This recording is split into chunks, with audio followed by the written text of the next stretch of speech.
દ્રષ્ટાકરાલવદને શિરો માલા વિભૂષણે ચામુંડે મુંડમથને નારાયણી નમોસ્તે. નમો નમઃ.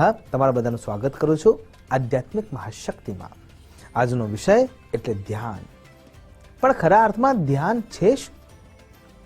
અને ધ્યાન કરવું હોય તો કઈ વસ્તુ ઉપર કરી શકાય? પૂજા કરીએ છીએ, અર્ચના કરીએ છીએ કે ઈશ્વર પ્રદત્ત કોઈ પણ ક્રિયા કરીએ છીએ, શું એને માપી શકાય છે ખરા? હા, આધુનિક વિજ્ઞાને આજે એવી ટેકનોલોજી શોધી કાઢી છે કે આપણે એ સ્પષ્ટતાથી સમજી શકીએ છીએ કે ખરા અર્થમાં આપણા મનના અંદર રહેલી ભાવનાઓ સકારાત્મક છે કે નહીં, અને આપણે જે તરફ ફોકસ કરીએ છીએ, જે પૂજા અર્ચના કરીએ છીએ, ધ્યાન કેન્દ્રિત કરવાનો પ્રયત્ન કરીએ છીએ, એ કેટલા અંશે કારગર છે.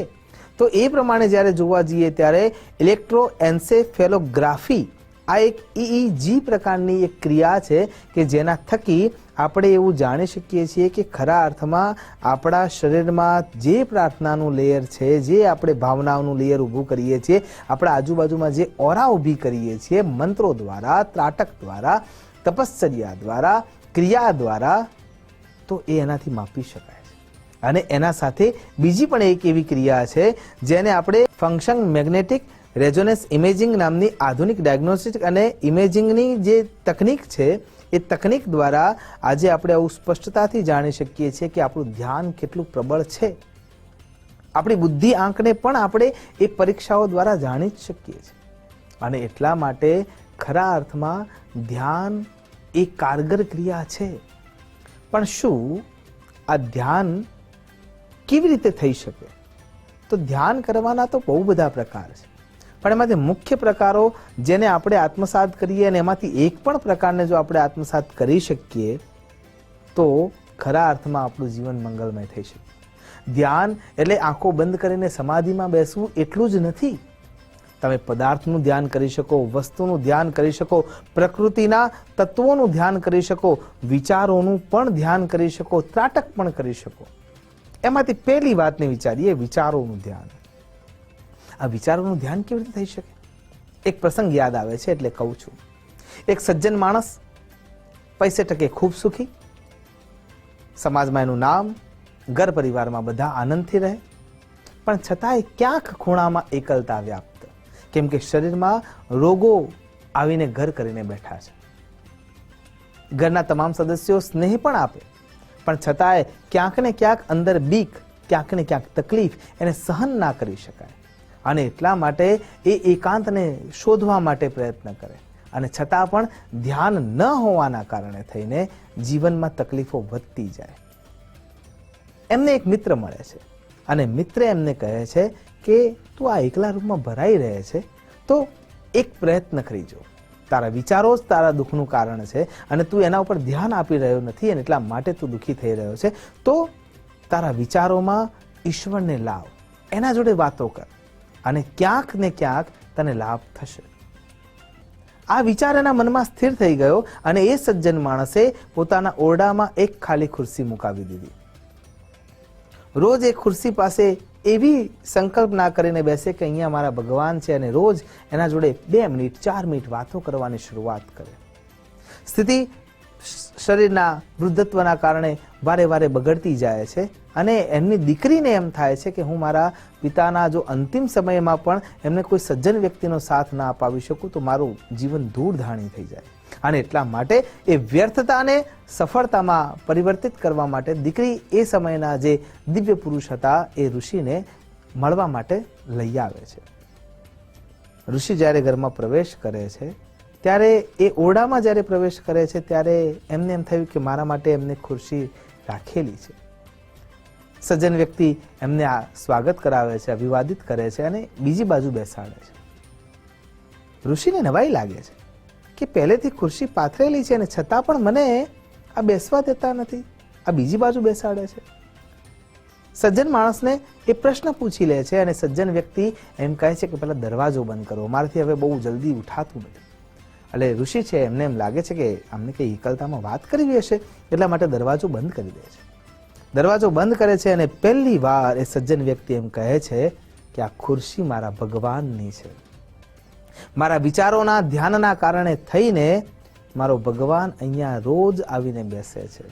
હું એના જોડે કલાકોના કલાકો સુધી વાતો કરું છું અને વાતો કરવાના કારણે થઈને એ મારી દેખરેખ રાખે છે અને મારું શરીરનું જે દુઃખ છે એ મને અનુભવાતું જ નથી.